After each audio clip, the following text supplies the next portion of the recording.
Hello students, कैसे हैं आप लोग। ये तो मैं नहीं पूछने वाला हूँ क्योंकि फटी पड़ी है तभी ये वीडियो देख रहे हो आप लोग। तो एक काम करते हैं, सीधी काम की बात करते हैं। देखो, एक्सरसाइज 7.3 जो क्लास 10th की है, यहाँ पर ना हमें जो एरिया ऑफ ए ट्रायंगल का फॉर्मूला जो दिया हुआ है, ये इतना लंबा सा, ये बच्चों को याद करने में काफ़ी दिक्कत होती है।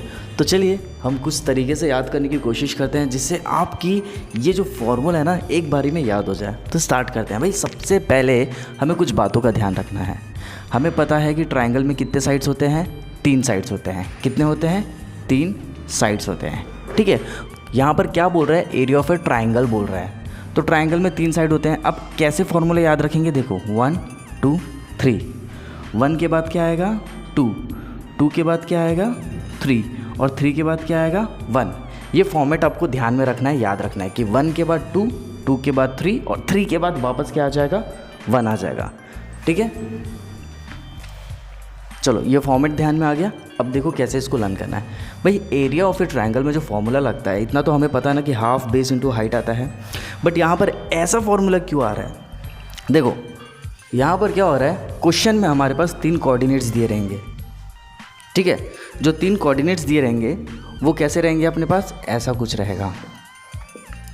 तो ये एक 1 हो गया, ये 2 हो गया और ये 3 हो गया। ये सब कैसे क्या होगा बताएंगे। देखो सबसे पहले अपन इस फॉर्मूले को ध्यान में रखते हैं।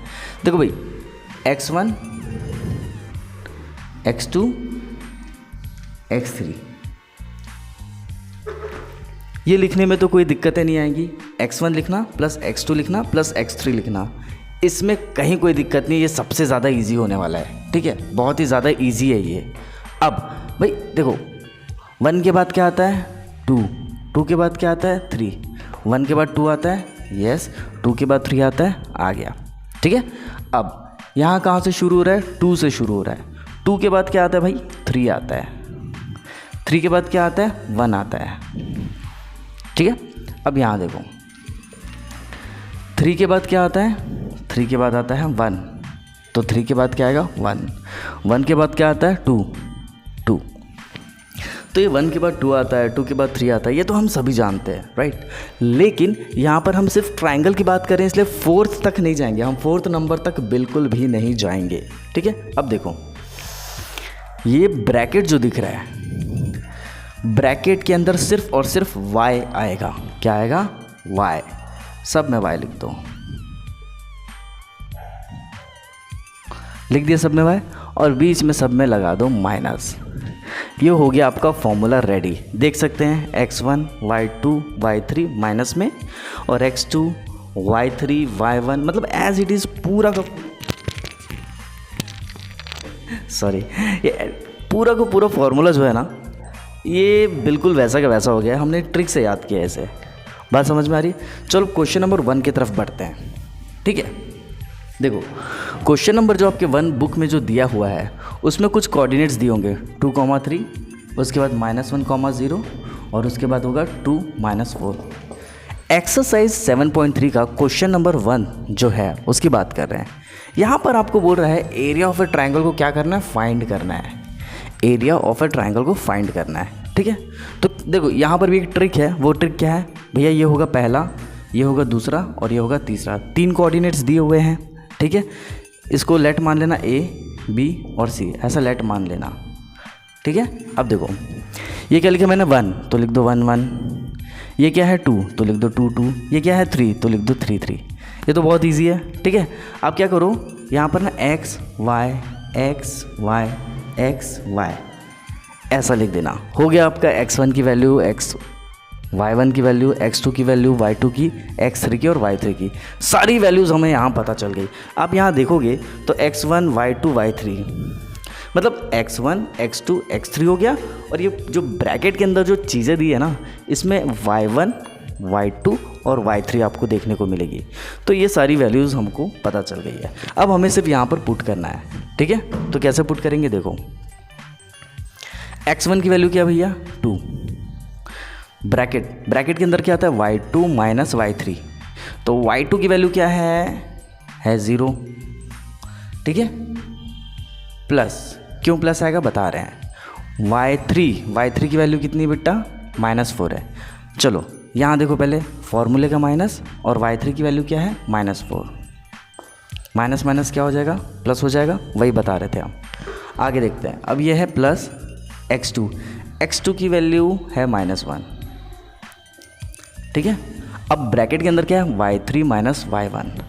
तो भाई y3 किधर है, ये है -4, ठीक है। माइनस फॉर्मूले का y1 की वैल्यू कितनी है 3, ख़त्म। प्लस x3 की वैल्यू है 2, bracket open, y1 minus y2, y1 की वैल्यू कितनी है 3 है, माइनस y2 की वैल्यू कितनी है यहाँ पर 0। बात समझ आ रही है। अब देखो माइनस माइनस क्या हो जाएगा प्लस, इसको एज इट इज़ लिख दो, इसको सॉल्व करेंगे 0 माइनस माइनस क्या हो जाएगा +4 आ गया।